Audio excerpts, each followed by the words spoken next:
I was just a divorced delivery driver dropping off a package when an elderly stranger recognized my face and started sobbing. What he told me next about my grandfather's secret from the Korean War made me understand why my family had always struggled with money. My name is Bryson Thompson, and if you'd told me 6 months ago that I'd be wearing a brown delivery uniform instead of my regional manager suit, I would have laughed in your face. But life has a way of humbling you when you least expect it. At 38 years old, I thought I had everything figured out. Good job at a lumber supply company, beautiful wife, smart daughter, 2-story house in the suburbs. Then Melody, my wife of 12 years, decided she loved her CrossFit instructor more than she loved our marriage. The divorce papers came on a Tuesday. By Friday, I was packing boxes. By the next month, I was delivering them for $12 an hour plus tips that never came. Funny how fast you can fall from grace when the legal system decides you're the one who should pay for a marriage you didn't destroy. But this story isn't about my divorce. It's about the morning of October 15th, when I knocked on the door of a mansion and discovered my grandfather had been keeping a secret that would have changed our entire family's history. The man who answered that door was Aldrich Pemberton, 89 years old, wearing a cashmere cardigan that probably cost more than my monthly rent. He took one look at my face and his knees nearly buckled. "You're a Thompson, aren't you?" he said, his voice breaking like glass. When I confirmed my name, tears started rolling down his weathered cheeks. This complete stranger, this wealthy man in his mansion, was crying at the sight of me. Not because of anything I'd done, but because I looked exactly like my grandfather, Cecil Thompson, a man who'd been dead for 16 years. What happened next would reveal why my family had lived paycheck to paycheck for 3 generations when we should have been millionaires. It would explain why my grandfather, a decorated Korean War veteran, never talked about his service except when bourbon loosened his tongue. And it would teach me that some men are too proud to accept rewards for doing what they believe is simply right. Aldrich Pemberton had been searching for my family for 70 years. Private investigators, military records, genealogy databases, everything money could buy. He'd been trying to pay a debt that my grandfather refused to acknowledge even existed.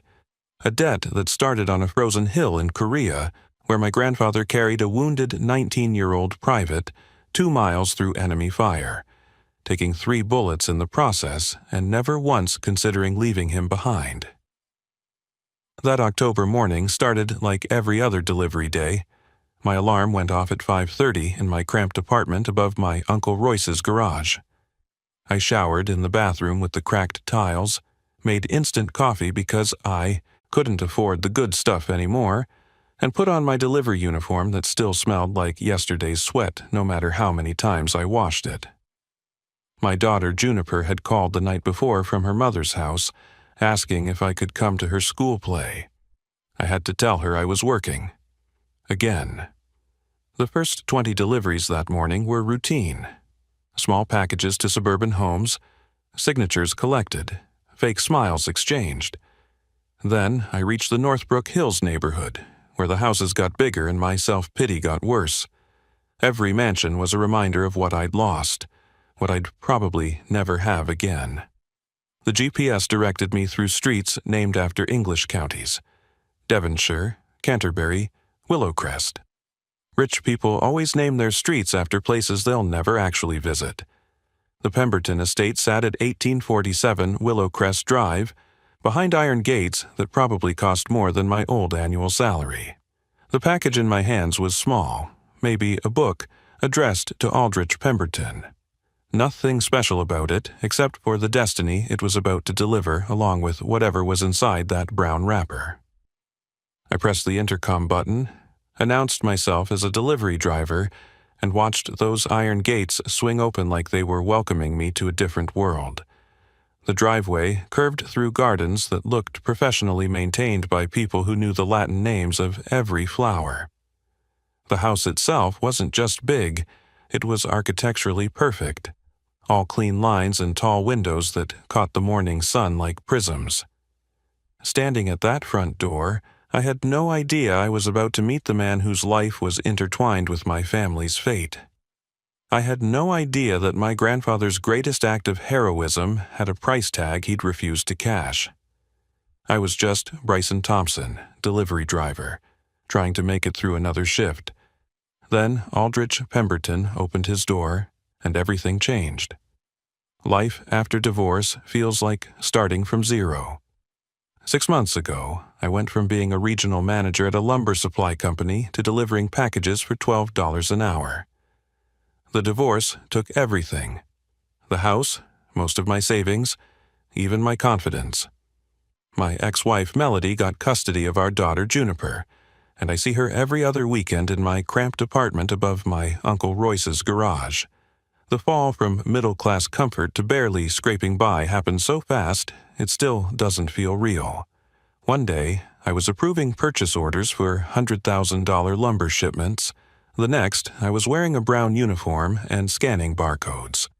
The lawyers had been surgical in their destruction of my financial life. Melody got the house because Juniper needed stability.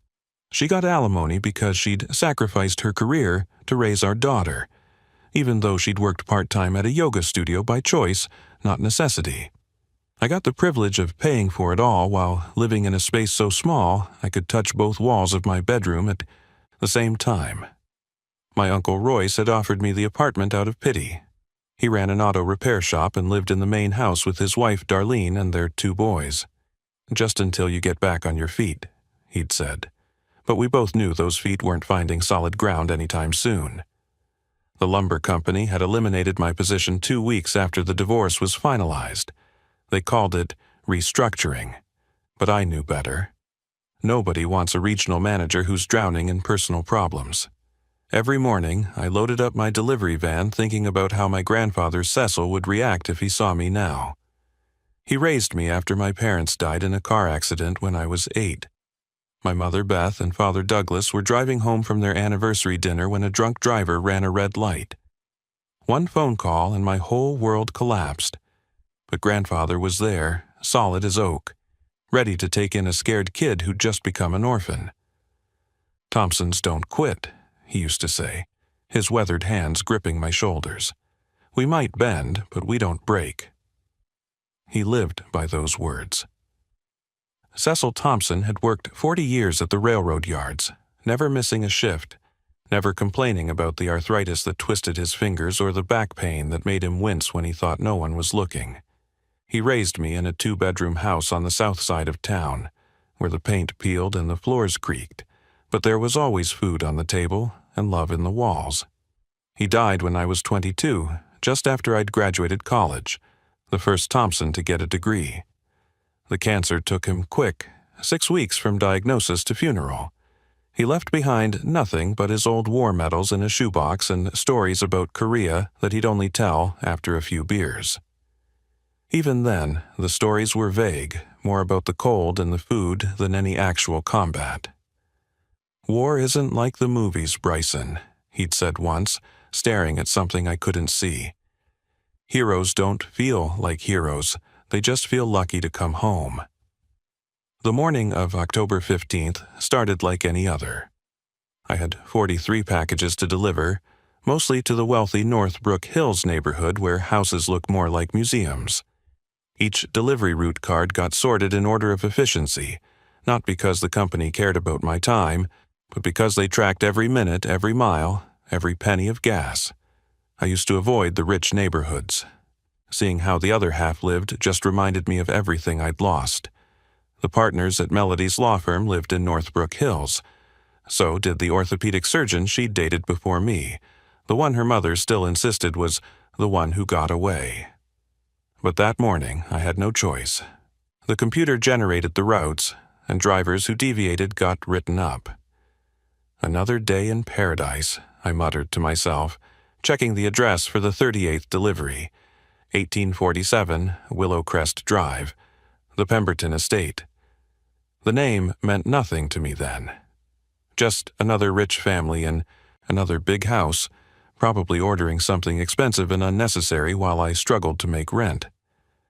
I grabbed the package, small and light, maybe a book or documents, and headed for the van. The morning sun was already hot, October in our state being more like extended summer than actual fall.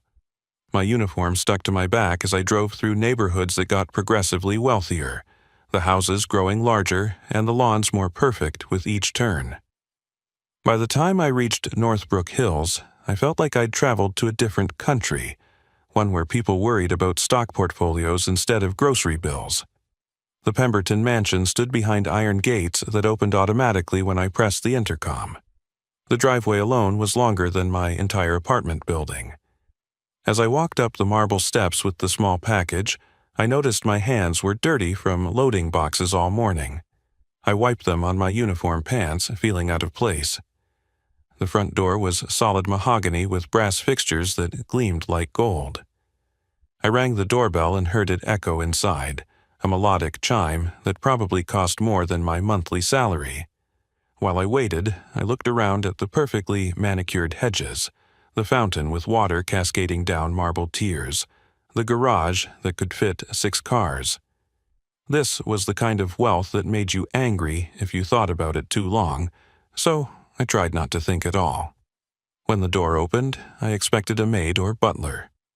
Instead, an elderly man answered, dressed in an expensive cardigan over a crisp white shirt. His blue eyes immediately locked onto my face, and his whole body went rigid. The color drained from his complexion like someone had pulled a plug. "Good morning, sir. Package for Aldrich Pemberton?" His voice came out as a whisper. "Dear God, you're a Thompson, aren't you?" "Yes, sir. Bryson Thompson. How did you know that?" His hands started shaking violently. Not the gentle tremor of age, but full body shakes like he'd grabbed a live wire. Tears streamed down his face, catching in the deep lines around his eyes. "You look exactly like him, exactly like Cecil. You knew my grandfather?" "Knew him?" "Son, your grandfather saved my life in Korea. December 3rd, 1952. Hill 266, near the Chosin Reservoir." The package slipped from my hands and hit the marble step with a soft thud. Nobody outside our family ever talked about my grandfather's service. He'd won a Bronze Star, but that was all I knew. The medal sat in a safety deposit box at First National Bank because I couldn't afford to keep paying rent on a storage unit for his things. "Mr. Pemberton, I think there might be some confusion." "No confusion. You have his eyes, his jaw, even the way you stand. Slightly favoring your left foot, shoulders back but not rigid. Military bearing without the military service, am I right?" He was right. Grandfather had taught me to stand that way, said it made a man look confident even when he wasn't. But how? Could this stranger see all that in the 30 seconds since he'd opened his door? "Please, you have to come inside. I've been searching for your family for 70 years. I hired private investigators, checked military records, everything. Cecil Thompson disappeared after the war like he never existed. Mr. Pemberton, I'm on the clock. I can't just come inside. They track us by GPS. If I stay in one location too long, I get flagged. I'll call your supervisor. Tell them there's been a medical emergency. Please, son. I'm 89 years old. I might not get another chance." "Another chance for what?" "To repay a debt that's haunted me my entire life. To keep a promise I made on a frozen hillside when I was certain I was going to die." I looked at this man, this stranger who knew my grandfather's name, who could see Cecil Thompson in my face from across a doorway. His tears were real. The desperation in his voice was real. And something in my gut told me that whatever he had to say would matter more than any delivery schedule. I could lose my job. "I'll make sure you don't. I own shares in your delivery company. Started buying them 20 years ago when I thought it might help me find Cecil's family. I own shares in lots of companies, always looking, always hoping someone named Thompson might show up in an employee database. You bought shares in companies just to find my grandfather. I would have bought entire companies if I thought it would help. You don't understand yet, but you will. Your grandfather didn't just save my life. He saved everything I would become. every child I would have, every good thing I would ever do. How do you repay that? How do you find a man who doesn't want to be found? My phone buzzed with an automated reminder about my delivery schedule. 17 more packages to deliver before noon. The algorithm didn't account for Destiny showing up at a front door in Northbrook Hills. It didn't calculate the moment when your past catches up to your present in the form of an 89-year-old man who'd been searching for your family longer than you'd been alive. "Give me 5 minutes," I said. Against every rule in the delivery driver handbook, I followed him inside. The house was magnificent beyond anything I'd ever seen up close. Oil paintings in gilt frames lined the hallway, Persian rugs covered polished hardwood floors, and a chandelier that probably cost more than I'd make in 5 years hung from a cathedral ceiling. But Aldrich moved through it like none of it mattered, leading me with urgent steps to a wood-paneled study. The study smelled like leather and old books, the kind of room where important decisions got made by important people. Aldrich went straight to a painting of a fox hunt and swung it open on hidden hinges, revealing a wall safe. His fingers trembled as he worked the combination, missing numbers twice before getting it right. 70 years, he muttered while spinning the dial. 70 years I've been waiting for this moment. He pulled out a yellowed envelope, sealed with red wax that had darkened with age. The paper looked fragile, like it might crumble if handled too roughly. He held it like some people hold newborn babies, with a mixture of reverence and fear.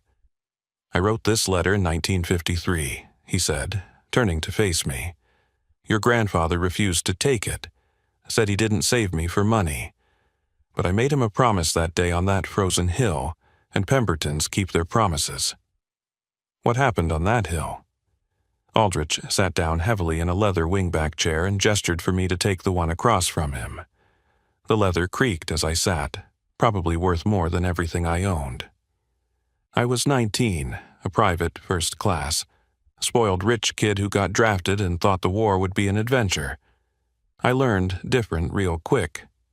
Chinese forces had us surrounded on Hill 266. The temperature was 20 below zero. Men were losing fingers and toes to frostbite faster than they were losing them to bullets. He paused, staring at something beyond the room's walls, back in Korea, back in 1952. When the Chinese attacked that morning, it was like the whole mountain came alive with gunfire. Our lieutenant got hit in the first wave. Your grandfather was our squad leader, a staff sergeant who'd been in country since the beginning. When I got hit by shrapnel in both legs, everyone else ran. Can't blame them. It was chaos, pure chaos. But Cecil threw me over his shoulder like I weighed nothing and started running. "He carried you out?" 2 miles through enemy territory, the Chinese were everywhere, taking shots at us from behind rocks, trees, anywhere they could hide. Your grandfather took 3 bullets doing it. 1 in his shoulder, 2 in his leg. I could feel his blood soaking through my uniform, mixing with mine. But he never dropped me, not once. He just kept moving, kept talking to me, telling me about his wife back home, his son, Douglas, your father. Telling me I was going to make it. My throat tightened. Grandfather had never mentioned being wounded. There were no Purple Heart medals in that shoebox, no scars I'd ever seen. When we got to the medical station, I was delirious from blood loss. But I remember grabbing his hand and saying, "My family owns Pemberton Pharmaceuticals. We'll reward you, anything you want." He just smiled and said, "Kid, just stay alive. That's reward enough." Aldrich stood up and walked to his desk, pulling out a folder thick with documents. After the war, my father wanted to honor Cecil. We'd built our fortune making medical supplies for the military, everything from bandages to morphine. Father said any man who'd save his son like that deserved to be rich. But your grandfather had vanished. No forwarding address, nothing. The military said he'd been discharged and that was all they could tell us. Why didn't he want to be found? I've asked myself that question for 70 years. Pride, maybe. Or perhaps he just wanted to leave the war behind. But my father was as stubborn as I am. He set up a trust fund in 1953 with very specific instructions. It would sit there, gathering interest, until a Thompson claimed it. And no one ever did. No one knew about it except our lawyers and bankers. We couldn't find Cecil to tell him. I hired investigators in the 60s, 70s, 80s. The internet gave me hope in the 90s. Social media in the 2000s. But Cecil Thompson was a common enough name, and without more information, it was like searching for a specific grain of sand on a beach. He handed me the envelope. Its weight heavier than its size suggested. "What made you keep looking all this time?" "Because I got to live, son. I got to come home, go to college, meet my wife, have 3 children, build a business, watch my grandchildren grow up. 70 years of life that I wouldn't have had if your grandfather had left me on that hill. How do you give up on repaying that?" Aldrich handed me the envelope with both hands, like he was passing over something sacred. My hands shook as I broke the 70-year-old wax seal. It cracked and fell away in pieces, dark red fragments landing on the Persian rug. Inside was a document from Pemberton Pharmaceuticals and First National Bank of Boston. The paper thick and official, with typed text that had faded but was still readable. "Read it out loud," Aldrich said softly, leaning forward in his chair. I cleared my throat and began. "This trust, established January 15, 1953, in gratitude for Staff Sergeant Cecil Thompson's heroism in saving Aldrich James Pemberton III, shall be held in perpetuity until claimed by Cecil Thompson or his direct descendants. Initial deposit, $10,000. I looked up at Aldrich. $10,000 was a lot of money in 1953. He smiled, the first real smile I'd seen from him. "Keep reading." With compound interest guaranteed at 8% annually, unclaimed and accumulating. The paper trembled in my hands. I knew enough about compound interest to understand what this meant, but my brain refused to do the math. It was too big, too impossible. 70 years, I whispered. 70 years of compound interest. "Do you know what that comes to?" Aldrich asked. I pulled out my phone with fumbling fingers opening the calculator app. $10,000, 8% interest, 70 years. The number that appeared on the screen didn't look real. $2.1 million, I said, my voice barely audible. 2.1,400,000 and change, Aldrich corrected. Your grandfather never knew what he walked away from. He was too proud to accept what he called charity. But this isn't charity, son. This is a debt of honor. I can't accept this. You don't even know me. I could be anyone claiming to be Cecil's grandson. Aldrich laughed, a sound somewhere between joy and relief. Could you? Look in that mirror behind you. I turned to see an antique mirror in a golden frame. My reflection stared back, but for a moment I saw my grandfather's face. The same strong jaw, the same deep-set eyes, the same nose that had been broken in a bar fight before the war, and never set quite right. Besides, Aldrich continued, pulling out another document, I've already had my lawyers verify everything. Your birth certificate, your father Douglas's death certificate, Cecil's military records. It's all here. You are the rightful heir to this trust. This can't be real. Things like this don't happen to people like me. People like you? You mean good people who've had bad luck? Working people who've struggled their whole lives because their grandfather was too proud to accept a reward? That's exactly who this should happen to. Aldrich pulled out yet another document from the folder. There's more. My father also bought a life insurance policy on himself, with Cecil as the beneficiary. When my father passed in 1987, and we couldn't find Cecil, it went into another trust. That one has been growing for 38 years. How much? I asked, though I wasn't sure I could handle another shock. $800,000, give or take, so in total, you're looking at about $3 million. My knees buckled. I sat down hard in the leather chair, my delivery uniform suddenly feeling like it was suffocating me. $3 million. I made $30,000 a year delivering packages. $3 million was 100 years of work. It was Juniper's college paid for. It was a house of my own. It was freedom from the crushing weight of financial fear that had been my constant companion since the divorce. "Why?" I asked, looking up at Aldrich. "Why keep looking all these years? You could have just let it go." "Let me show you something," he said, walking to his desk. He opened a drawer and pulled out a photograph, black and white, worn at the edges. "This is my family, my wife Margaret, who passed 5 years ago, my son James, my daughters Patricia and Carol, 7 grandchildren, 2 great-grandchildren with another on the way." He placed the photo in my hands. They were all smiling, gathered around a Christmas tree, the kind of family photo that filled an entire wall.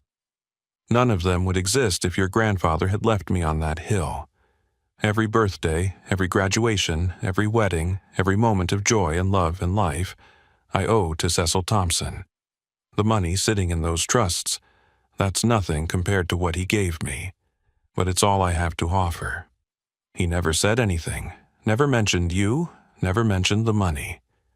That's because he was a hero, son. Real heroes don't talk about what they've done.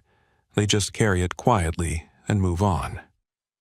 3 hours later, I sat in my delivery van outside the Pemberton mansion, holding verified bank documents for nearly $3 million. Aldrich had called his lawyers right there in the study, and they'd arrived within an hour with all the paperwork ready. Everything was legitimate. The money would be transferred within 5 business days. I'd signed so many documents my hand cramped, each signature making it more real, more impossible to deny. Aldrich had walked me to the door, moving slowly but with purpose. "Your grandfather gave me 70 more years of life," he said, gripping my shoulder with surprising strength. "I built a pharmaceutical empire, had 3 children, 7 grandchildren. None of that would exist without Cecil Thompson. This money isn't a gift, Bryson, it's a debt finally paid. Why didn't he ever tell us about this, about you?" That was Cecil. He never saw himself as a hero. To him, he was just doing what needed to be done. I met him once after the war, tracked him down in 1953 to a factory in Ohio where he was working. I tried to give him the money then, tried to explain what it meant. You know what he said? He said, "Kid, you living your life is payment enough. Go home to your family and forget about Korea." Then he walked away from $10,000 like it was nothing. That night, I called my Uncle Royce and told him everything. At first, he thought I was joking. Then he thought I'd been scammed. When I sent him photos of the documents, he went silent for so long I thought the call had dropped. "Dad never said a word," Royce finally choked out, and I could hear him crying. "We grew up with nothing, Bryson. Mom worked 3 jobs after Dad hurt his back at the rail yard. We ate beans and rice 4 nights a week. He could have claimed that money any time. He was too proud. No, Bryson, he was teaching us something. That you don't do the right thing for rewards. You do it because it's right. But I wish he'd been a little less proud and a little more practical. Mom died still working, still worried about bills." 2 weeks later, I stood in my new office at Thompson Lumber Supply, a business I started with part of the trust money. The rest went into college funds for Juniper and my brother Royce's kids. I hired 5 employees in the first month, all veterans who needed work. On my desk, I kept Grandfather's bronze star in a frame, finally understanding why he never claimed the reward. Melody called when she heard about my windfall. Suddenly, she thought we should talk about reconciliation. I told her the only thing we needed to talk about was Juniper's college fund, which was now fully funded through graduate school if she wanted it. The silence on her end was worth more than any argument. But the real change wasn't the money. It was understanding where I came from. Every morning when I walked into my business, I thought about a 20-something soldier carrying a wounded teenager through enemy fire, refusing to let go even when bullets tore through his own body. That was my blood, my heritage, my legacy. 6 months after that October morning, Aldrich Pemberton passed, away peacefully in his sleep. His son James called to tell me, and to pass along his father's final message. Tell Bryson I finally kept my promise to Cecil. Tell him the debt is paid. At Aldrich's funeral, hundreds of people gathered to honor a man who'd built an empire, who'd donated millions to veterans' causes, who'd spent 70 years trying to repay a debt he felt he owed. But I knew the truth. The debt was never his to pay. My grandfather had given freely, without expectation, without even leaving his name behind for recognition. The delivery company routes still take drivers past the Pemberton mansion. Sometimes I see them walking up those marble steps, and I remember the day a package delivery changed everything. Not because of the money, but because it revealed who my grandfather really was, and in turn, who I could become. Thompsons don't quit. We might deliver packages for a while, but we're carrying more than boxes. We're carrying the legacy of those who came before us, even when we don't know it yet. My grandfather carried Aldrich Pemberton 2 miles through hell. Aldrich carried his gratitude for 70 years. Now I carry their story, and the responsibility to live up to both their examples. Some gifts are too precious to be measured in money, but sometimes money is the only way left to say thank you. If this story touched your heart, please hit that like button and share it with someone who needs to hear it. Leave a comment about a time someone's kindness changed your life, and don't forget to subscribe to our channel for more incredible true stories that remind us what humanity is capable of at its best.